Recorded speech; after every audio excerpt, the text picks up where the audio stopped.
할렐루야. 할렐루야. 감사합니다. 잘 오셨습니다. 최고의 복된 자리에 오셨습니다. 최고의 은혜 자리에 오셨습니다.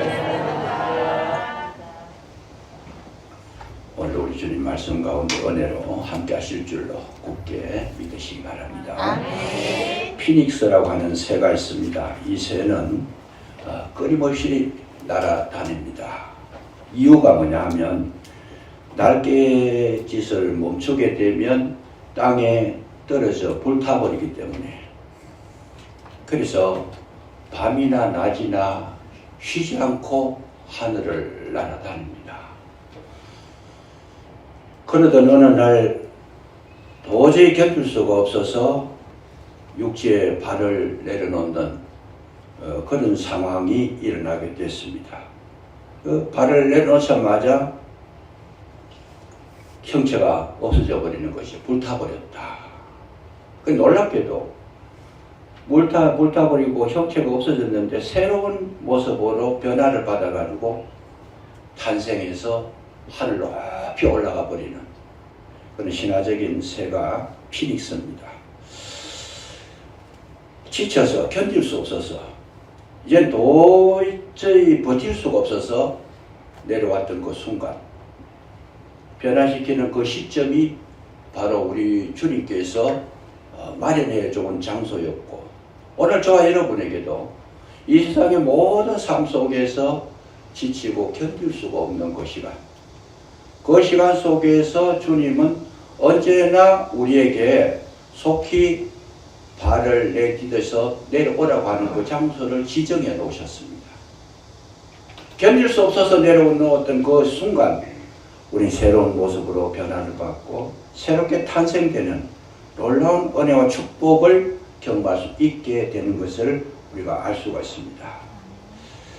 이 말의 뜻이 뭐냐? 하나님은 우리가 포기할 때까지 기다리신다는 거죠.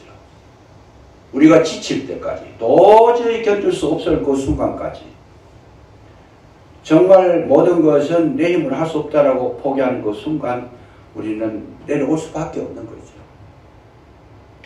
그 순간 주님께서는 우리에게 놀라우신 은혜를 베푸셔서 지금까지는 너의 힘으로 날아다녔지만은 이제부터는 내가 너를 보살피고 내가 너를 새롭게 하고 내가 너와 함께하고 너에게 놀라우신 새로운 생명을 허락해 주시겠다고 약속하는 것, 이것이 바로 은혜의 인물이 되는 것이고 은혜의 삶이 되는 것이고, 거기서는 내가 사는 힘이 아닙니다.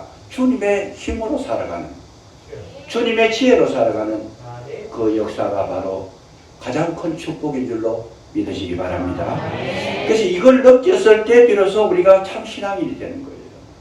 그 전까지는 계속 내 힘으로 날아다니는 거예요. 날갯짓을 하고 뭔가 조금이라도 땅에 떨어지면 안 되니까 애를 쓰고 힘을 쓰고 견디다 못해서 떨어지는 그 순간까지 우리 주님은 밑에서 기다리고 계시더라는 거. 이런 측면에서 봤을 때 정말 하나님의 은혜를 경험할 수 있는 순간이 다가오게 되는데, 이 은혜의 순간을 경험하지 못하면 우리는 아직까지도 신앙생활을 뭘로 하고 있어요? 내 힘으로 하고 있다는 거예요. 내 노력으로 하고 있다는 거죠. 내 머리로, 내 지식으로, 내 능력으로 하는 것, 그것이 바로 뭐냐? 그게 율법이라는 겁니다. 그것까지도 다 내려놓고 이제는 내가 할 수 있는 게 아무것도 없습니다. 그러니까 온전히 주님 앞에 내려놓고 의지하게 될 때 그것이 바로 우리에게 주시는 하나님의 최고의 선물이라는, 은혜라는 선물이라는 것을 믿으시기를 주의 이름으로 축복합니다. 애굽에서 종살이에 있을 때 저는 2절, 나는 너를 애굽 땅 종되었던 집에서 인도하여 낸 네 하나님 여호와니라, 이 한 절에 사로잡혀 가지고 더 이상 진전할 수가 없어요. 이 은혜가 얼마나 큰 것인지.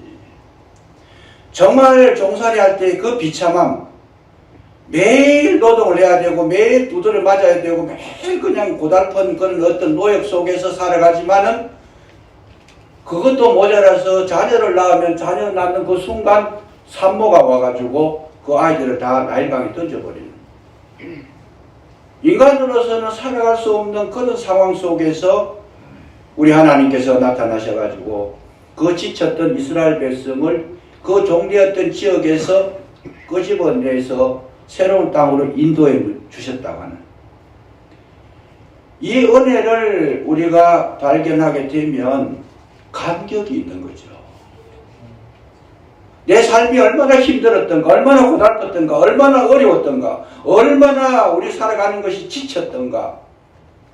여기에서 노인받는다는 것, 이거 하나만 가지고도 우리에게는 놀라운 새로운 에너지를 경험할 수 있는 것이다.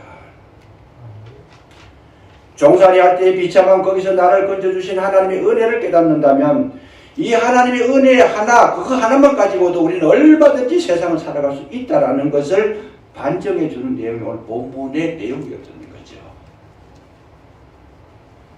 그 은혜를 발견한 자들은 감사할 수밖에 없습니다. 그 은혜를 발견한 자는 하나님의 율법을 지킬 수밖에 없어요.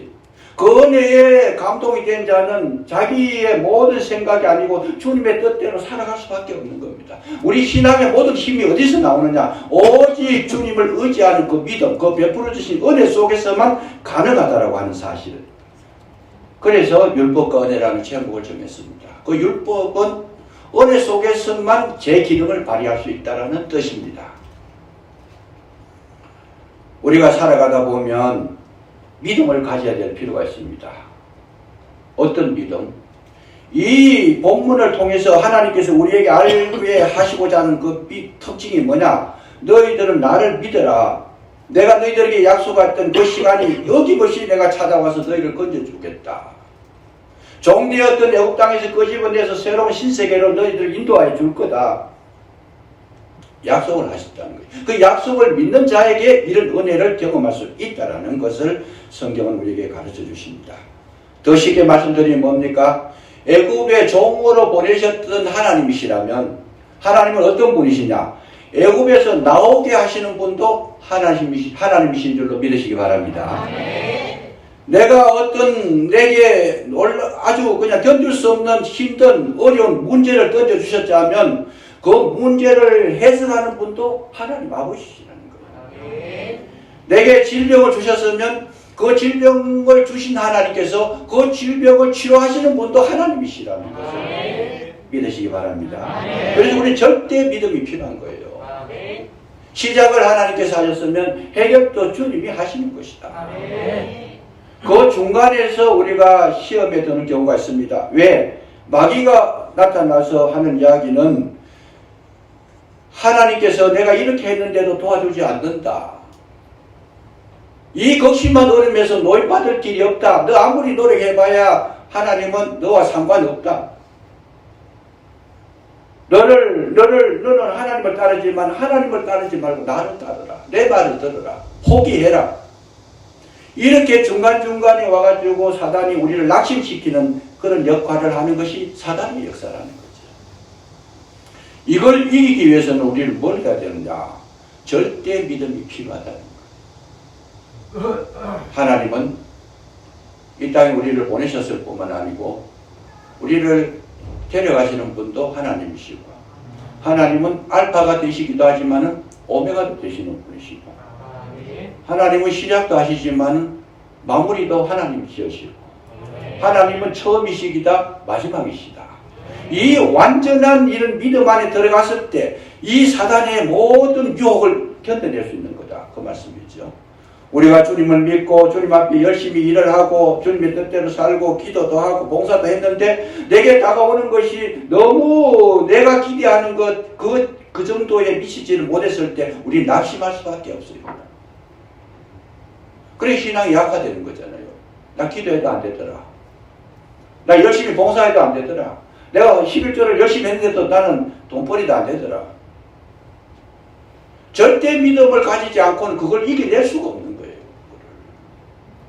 그래서 하나님께서 우리에게 요구하시는 것은 하나님께서 오셔서 해결할 때까지 우리는 뭘 해야 돼요? 절대 믿음을 가지고 주님을 바라보면서 기다리고 우리의 믿음의 생활에 계속적으로 전진해 나가면 주님은 은혜로 나타나시는데 그것은 주님이 정하시는 것이다. 내가 기대하는 그 시간에 오시는 분이 아니시고, 내가 원하는 그 시점에 찾아오시는 분이 아니시고, 하나님은 철저하게 하나님의 시간표에 의해서 나타나시고 인도하시고 함께하시고 구원해 주시고, 반드시 하나님은 우리에게 새로운 신세계를 열어주신다고 하는 사실을 굳게 믿으시기 바랍니다. 아브라함에게 애굽의 종살이를 약속해 주셨을 때 너희들은 400년 동안이라고 하는 기간을 정해준 거예요. 그 400년이라고 하는 그 기간을 누가 정하셨어요? 하나님께서 정하셨어요. 그러면 400년 동안 너무 버티기가 어렵다. 200년 만에 찾아오십시오. 아무리 기도해봐도 그때는 안 찾아오시는 거예요. 그러면 100년 더 좀 늘려가지고 300년 만에 오십시오. 불가능한 거예요. 왜? 하나님께서 400년이라고 정하셨기 때문에. 그 중간에는 겪을 수 없는, 참을 수 없는, 견딜 수 없는, 너무 우리에게 지칠 수밖에 없는 그런 시간들을 하나님께서 우리에게 허락하신 것이라는 거예요. 그러나 하나님은 정확하신 분이시다. 하나님의 때에 찾아오셔서 우리에게 놀라운 은혜를 베풀어 주시는 줄로 믿으시기 바랍니다. 주님은 지금도 우리와 함께 하십니다. 우리에게 새 힘을 주시고, 우리에게 은혜를 주시고, 능력을 주셔서 뭘 하도록? 그때까지 기다리라는 거죠. 그때까지. 너에게 내가 함께하는 그 방법이 어떤 방법이냐? 너가 나와 약속했던 그 시간까지 네가 견딜 수 있는 힘을 주시겠다. 이것이 하나님의 우리에게 오시는 능력이자, 그것이 약속이자, 그것이 축복이었어요.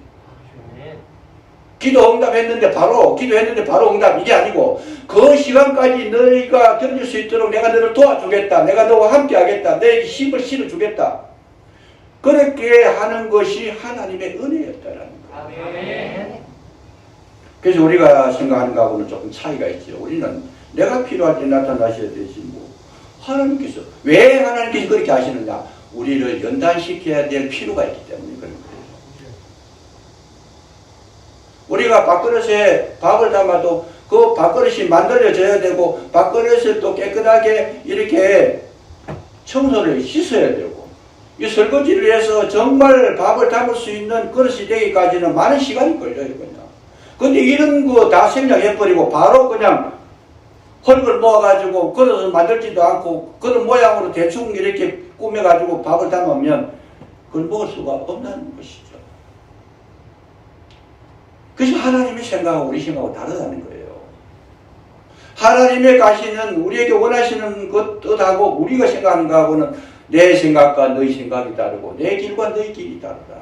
내가 너희들을 싫어해서 그런 것이 아니고 너희들과 거리가 떨어져서 그런 것도 아니고 하나님께서는 항상 우리에게 그런 관계를 유지하시면서 언제나 어느 때나 어느 순간이나 계속적으로 저와 여러분에게 힘주시고 은혜도 주시고 치료도 주시고 이게 힘도 주시는 주님이신 줄로 믿으시기 바랍니다. 그래서 견디게 하시는데 그거를 알고 난 뒤에 우리에게 다가오는 그 우리의 마인드가 뭐냐? 하나 남겨두는 거예요. 이 모든 것이 하나님의 은혜였다. 참 중요합니다. 제가 어느 방송을 들으면서 우리 장로교에서 주장하는 뭐 칼빈주의 5대 교리, 뭐 하나님의 무조건 선택, 뭐 성도의 결의, 뭐 불가항력적 은혜, 뭐 이런 것들을 쭉 이렇게 이야기하면서 그거 잘못됐다 그래 그분이. 그 목사님이 얼마나 비판을 많이 하는지 몰라요. 그냥 잘못됐다. 그래서 완전히 뭐 합동측이나 우리 장로교 통합측이나 우리 장로교는 전부 다 이 칼빈주의 의식을 그 논리를 성경을 근거로 해가 믿고 있는데 그거를 믿는 사람들은 전부 잘못됐다고 얼마나 비판을 많이 하는지 몰라요. 그래서 제가 그걸 가만히 들어보니까 너무나 답답한 거예요. 왜 답답하냐? 이분이 하나님의 은혜를 경험을 못한 거예요. 그래서 자기식으로 해석을 해가지고 이거 완전히 성경을 막 뒤집어 놔버렸는데 제가 생각해보니 제가 이제 그걸 듣다 보니까 이분이 어느 지점까지 가지를 못하고 중간적인 입장에서 자기의 견해를 말하다 보니까 이해를 못한 거예요. 이해를 못한 거예요. 끝까지 견디게 되면 하나님의 은혜가 나타났을 때 모든 것이 해석이 되죠. 은혜를 받고 나면요 모든 것이 해석이 되어지는데 그 은혜를 경험하기 전까지는 우리가 낙심할 수도 있고 괴로울 수도 있고 힘들 수도 있고 오해를 할 수도 있고 서로 상대방과 싸움을 할 수도 있고 뭐 이런 복잡한 문제가 일어나지만 모든 것이 딱 해결이 돼서 은혜를 경험한 그 순간이 다가왔을 때 영적으로 모든 세계가 열려져 버리는 거죠. 그래서 은혜를 받아야 비로소 우리는 은혜의 사람이 되는 거예요. 은혜를 받아야 주인 일을 할 수 있고 그 은혜를 경험한 자가 진리의 길을 갈 수 있다는 예를 들면 그런 거예요. 우리가 이 성경을 읽어보면 절대로 억지로 하거나 인색함을 하지 말라 그래요. 그랬을 때 왜 인색함이나 억지로가 나타나느냐, 은혜가 없으면 그렇게 나타난다는 말씀을 그렇게 표현한 거예요. 자 보세요. 우리가 기도를 하는데도 은혜를 받은 사람이 기도를 하면 그 은혜가 굉장히 복된 기도가 되는데 은혜가 없는 분들이 받지 못한 사람들의 기도가 되면 억지 기도가 되는 거예요. 이거는 견딜 수 없는 것이 아니에요. 기도하라 그래 놓으면 기도를 어떤 분들은 은혜가 있는 분들은 2시간, 3시간까지도 할 수 있어요. 4시간, 5시간 얼마든지 할 수 있어요. 그런데 이 은혜가 없는 분에게 기도를 시켜놓으면 이건 중노동이죠. 뭐든 복견되는 게 5분이 길어요. 그냥 할 말이 없어요. 은혜가 없는 분이 예배를 드리면 예배하는 그 시간이 그냥 지루한 거예요. 그냥 시계만 볼 수밖에 없어요. 언제 끝나냐. 이 은혜라는 개념이 굉장히 두 글자지만 어마어마한 우리에게 주시는 하나님의 가장 큰 축복이 되는 것을 우리가 알 수 있다는 거지. 봉사를 하는데도 은혜가 없는 분이 봉사를 하면 가만히 보면요. 봉사가 거칠어요. 거칠어. 하는 모습이 보면 거칠어요. 은혜 없는 분이 설거지하면 그걸 다 깨버려요. 은혜가 있는 그 은혜 속에서 봉사를 하면 그 섬김은 아름답고 누가 봐도 참 보기가 좋고 지나간 자리가 정말 그냥 덕스럽게 나타나는데 은혜 없이 봉사를 하다 보니까 청소했는 그 뒷자리를 따라가서 다시 해야 돼요. 마음이 거칠어졌어요. 마음이 거칠어졌어요. 그거를 주님께서 받을 수가 없다는 거죠. 마르다와 마리아가 있습니다. 마르다는 주님을 섬기겠다고 모든 그런 어떤 창거리 사다가 열심히 음식을 장만하고 있는데 그 은혜 없는 마음으로 그 예수님께 드리는 음식을 장만하다 보니 마음이 어때요? 불편한 거예요. 동생 마리아는 예수님 무릎 앞에 앉아가지고 말씀을 듣고 앉았는데 저 아이를 훈계를 해가지고 내게 좀 보내주십시오. 내가 혼자만 하고 있는데 불편한 마음. 왜요? 은혜가 없으니까. 우리가 주님을 섬길 때에 모든 섬김이나 예배나 모든 신앙생활의 활동 가운데 은혜가 떨어지면 모든 것이 짐이 되어버리는 겁니다. 그래서 이 은혜라는 말을 분석을 해보니까 은혜라는 원어를 따져보니까 은혜는 카리스라는 거예요. 카리스. 카리스가 어디서 왔느냐? 카라라고 하는 단어에서 왔는데 카리스가 파생되어져 온 단어인데 카라가 뭐냐? 카라는 기쁨이에요. 그래서 이 사도 바울이 뭐라 그래요? 데살로니가 교회 편지를 쓰면서 항상 기뻐하라, 쉬지 말고 기도하라, 범사에 감사하라. 거기에 제일 처음에 나오는 것이 뭐예요? 항상 기뻐하라는 거예요. 그거 은혜의 근거가 되는 단어인데, 기쁨으로 주님 앞에 나와가지고 은혜된 심령으로 주님을 섬기면 그 다음에 따라 나오는 건 쉬지 말고 기도가 나오고 범사에 감사가 나올 수 있다라는 것을 그렇게 기록한 거죠. 그 성경 하나 기록하는데도 우리가 봤을 때는 뭐 순서가, 저도 이거를 모를 때는 어떨 때는 범사에 감사하라가 먼저 이야기할 때도 있고 쉬지 말고 기도하라 이것이 먼저 나올 때도 있고 여러 가지 섞이는데 이 원어적인 해석을 하다 보니까 제일 먼저 나와야 될 게 뭐냐? 항상 기뻐하라는 거예요. 항상 기뻐하면 나머지는 자동적으로 따라오게 돼 있어요. 감사도 나오게 돼 있고 기도도 나오게 돼 있다는 거예요. 왜 그러냐? 은혜는 모든 것을 이기는 힘을 가지고 있다는 거예요. 모든 내 마음에 일어난 불편함, 서운함, 또 미움, 뭐 하여튼 내 속에 나온 탐심, 내 나온 정욕, 모든 것을 다 소멸시킬 수 있는 그 놀라운 능력이 뭐냐? 한마디로 말하면 은혜라는 겁니다. 은혜가 있는 사람이 십계명을 지키는 것은 축복이에요. 그런데 은혜가 떨어지고 난 사람이 은혜가 없는 분들에게 십계명을 지킨다는 것은 이거는 죽지 못해서 하는 거죠. 죽지 못해서. 또 불가능한 거예요. 이 십계명의 최고의 중요한 핵심적인 내용이 뭡니까? 1계명에서 4계명까지는 하나님 사랑이고 5계명에서 10계명까지는 사람, 이웃 사랑이에요. 이것이 이 선지자, 글자의 대강령이라, 율법의 대강령이라 그랬는데 언어가 없이 하나님을 섬긴다, 불가능할 뿐만 아니라 언어가 없이 이웃을 사랑한다는 거, 이것도 불가능한 거예요. 주님은 한마디로 딱 줄여서 그냥 하나님 사랑, 이웃 사랑. 하나님을 사랑하되 내 마음을 다하고 목숨을 다하고 힘을 다해서 내 하나님을 사랑하라. 둘째도 이와 같은 것이 네 이웃을 내 몸과 같이 사랑하라. 이게 뭐 율법이에요. 이게 은혜 없이 하나님께 받은 그 기쁨이 없이 그렇게 할 수 있는가? 불가능한 거다 그 말이지. 오늘 우리에게 있어서 가장 중요한 것이 뭐냐? 이 은혜가 있을 때만이 우리는 진정한 신앙생활을 할 수 있다는 거예요. 하나님 반드시 찾아오셔가지고 은혜를 깨닫도록 우리의 모든 것을 내려놓고 주님이 하시는 것을 바라보라고 지금도 저와 여러분을 불러주신 줄로 믿으시기 바랍니다. 그래서 이 은혜가 우리에게 얼마나 중요하냐. 은혜를 받은 사람들은 모든 것을 이길 수 있는 능력이 있다는 거예요.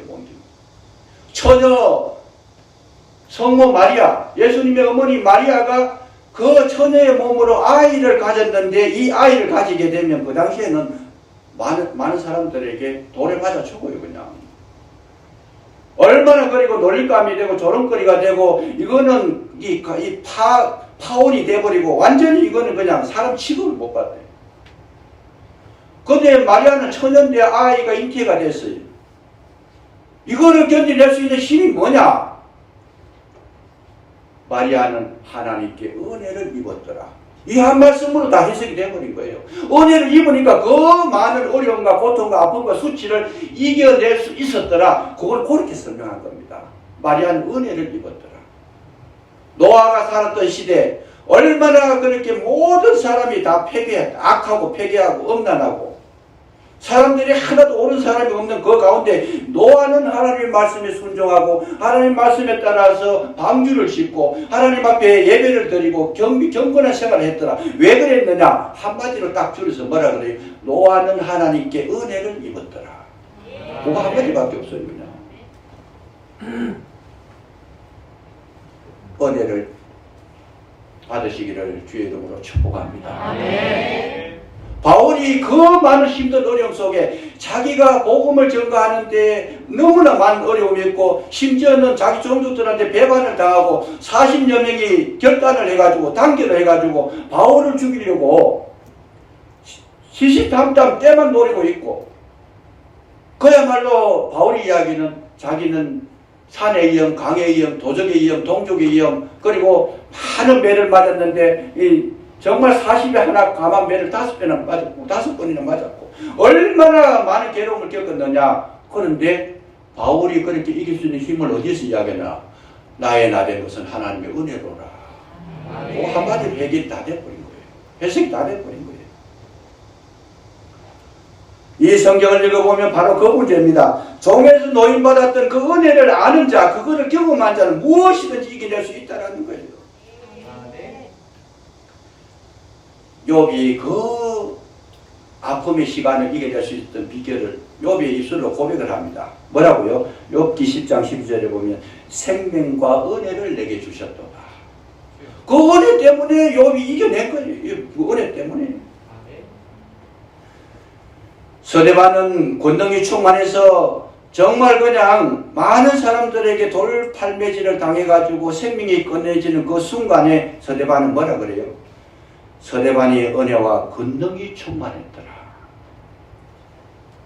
이 성경 속에서 모든 이 말씀을 기록할 때에 정말 생명의 말씀을 나타낼 때에는 반드시 뭐가 나타나느냐? 은혜가 먼저 나타난다는 거예요.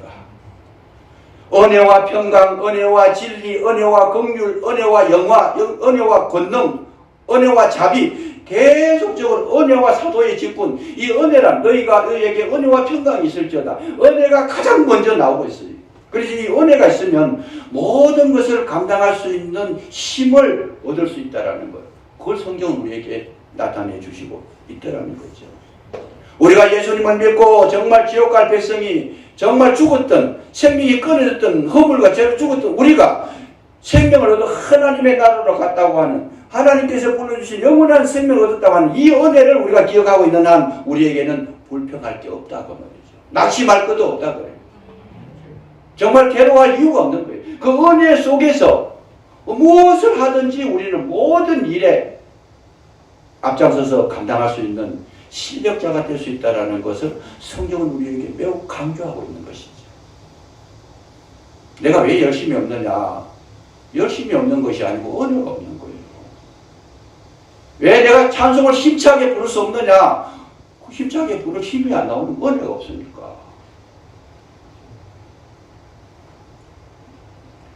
마리안 앤더슨이라고 하는 가수가 있습니다. 이 사람의 칭호가 뭐냐? 앞에 붙습니다. 위대한 가수라는 칭호를 얻습니다. 위대한 가수. 이 마리안 앤더슨을 여러분이 이렇게 한번 찾아보시면 흑인 연가의 1인자입니다. 그리고 이 파가니니가 토스카니니가 지휘한 흑인 연가를 불렀는데, 유럽에 가서 불렀는데, 모든 듣는 사람들의 입에서 나오는 이야기가 이런 사람은 100년에 한 번 나올까 말까 한 사람이라고 해요. 마리안 앤더슨이라는 여자분인데, 흑인이에요, 흑인. 100년 만에 한 번 나올까 말까 하는 어마어마한 그런 아름다운 목소리를 가진 분이다. 극찬을 받은 분이 이 마리안 앤더슨입니다. 이분이 신앙생활을 열심히 잘했고, 찬양대의 이 대원으로서 열심히 노래를 불렀고, 그렇게 했는데, 그렇게 된 배경이 있습니다. 배경. 어떤 그 과정이 있었다고 말이에요. 과정. 한 번은 그가 고등학교 때 독창회를 열었습니다. 독창회를 열었는데 음악적인 재능이 있어서 자기 스스로 이제 고등학생 때 이제 학교에서 독창회를 열었는데, 결과가 뭐냐? 결과가 많은 사람들이 너무 호평을 했는 거예요. 그것도 노래라고 하냐? 예를 들면 그런 거죠. 그렇게 가지고 뭔 독창회를 여느냐? 부끄럽다. 아주 호평을 해버린 거예요, 그냥. 그러니까 이 마리안 앤더슨 집에 와가지고 주고상이 된 거예요. 자기는 굉장히 잘한다고 생각하고, 실제로도 잘하고도 있고. 그래서 낙심이 돼가지고 기가 주고 있는데, 그 어머니가 묻습니다. 왜 힘이 없느냐? 그러니까 이제 이야기한 거죠. 학교에서 내가 이렇게 했는데 아무도 칭찬해 주는 사람이 한 사람도 없더라. 그 기록에는 보니까 어머니가 얼음 장사를 했다 그러는데 모르겠어요. 근데 어쨌든 뭐 어머니도 뛰어난 분 아닌 것 같은데 신앙이 있는 분이고, 이분은 진리를 아는 분 같아요. 그러니까 딸내가 너무 낙심을 하고 있으니까 어머니가 한마디 합니다. 뭐라고 하는가 하면, 마리아나, 너의 뛰어난 음악 실력보다는 은혜가 먼저 와야 된다. 그 말을 합니다. 너 뛰어난 너의 실력보다는 그 앞에 은혜가 먼저 와야 된다. 이 말 한마디에 이 마리안 앤더슨이 굉장히 충격을 받습니다. 그 뒤로부터는 정말 기도의 사람이 되는 거예요. 은혜를 구하는 겁니다. 내 노래, 난 지금까지 내 실력만 믿고, 내 능력만 믿고, 내가 참 재능만 믿고 왔는데, 이게 아니었다. 처절하게 그는 기도하며 하나님께 은혜를 구하고, 하나님의 그 영성을 깊이 체험하고, 새로이 거듭났는데, 그때부터는 이 앤더슨이 새 사람이 되어버린 거예요. 자기 실력을 의지하지 않습니다. 은혜 달라고. 은혜 달라고 그렇게 기도했는데, 100년에 한 번 날까 말까 한 그런 아름다운 목소리를 가진 겁니다. 그건 뭐예요? 은혜에 입은 목소리인 줄로 믿으시기 바랍니다. 우리 여기 교회에서도 찬양할 때 물론 목소리가 뛰어나고 좋으면 좋아요. 그게 잘못됐다는 건 아니고, 그러나 거기에 하나님의 은혜가 임하면 여러분 그 목소리를 하나님께 천사의 목소리로 바꿔주는 거죠. 듣는 분도 은혜가 있으시면 아무리 곡조가 틀려도 은혜롭게 들리는 거예요. 설교를 들으셔도 은혜가 있는 분들은 목사가 별 설교도 시원찮아요. 그래도 그것이 뭐예요? 내게 굉장히 축복의 말씀을 들어. 거듭 나는 생명의 양식이 되는 거지요. 그게 은혜가 모든 것을 해결해. 그래서 기독교를 한마디로 딱 정리를 하라 그러면 뭐냐? 기독교는 은혜의 종교다. 이렇게 얘기합니다. 오늘날 우리가 신앙생활 하시면서 애굽에서 종되었던 나를 구원해 주신 하나님 그 은혜가 내 마음속에 살아있으면 그 은혜가 내 속에서 살아서 활동력이 있으면 움직이면 나 같은 죄인 살리신 그 은혜 놀라워 이런 감격이 있다면 우리는 어떤 문제가 있어도 이겨낼 수 있을 줄로 믿으시기 바랍니다. 이게 바로 저와 여러분의 신앙의 기초가 되어야 된다. 내 실력의 기초가 아닙니다. 내 직분이 기초가 아니에요. 내 재능이 기초가 아니에요. 오직 주님을 붙잡고 나가는 그 은혜가 임하게 되면 하나님은 나를 놀랍게 세워주시는데 어떤 파도가 폭풍이 몰아쳐도 그것을 이기게 하신 하나님이 너무나 그 은혜 속에서 날마다 승리하시고 날마다 기뻐하시고 감사와 감동으로 승리하시기를 주의 이름으로 축복합니다. 기도하겠습니다. 아버지 하나님 참으로 감사합니다. 우리를 부르사 죄악 가운데서 완전히 죽었던 우리를 구원하셔서 하나님의 백성으로 삼아주셨고 주님의 은혜 가운데 말씀 가운데 살아가게 하셨사오니 진정으로 그 은혜가 우리 속에 심령 속에 깊이 새겨져서 무엇을 하든지 하나님의 은혜 가운데 행할 수 있도록 도와주시기를 간절히 기도하고 원합니다. 은혜로 예배드리게 하시고 은혜로 기도하게 하시고 은혜로 찬송하게 하시고 은혜로 주님을 섬길 수 있도록 도와주셔서 이 험난한 세상 능히 이기게 하시고 늘 감사와 감격이 넘치는 우리의 심령이 되게 해주시기를 간절히 기도하고 원하오니 함께하여 주옵소서. 예수님 이름으로 감사기도 드리옵나이다.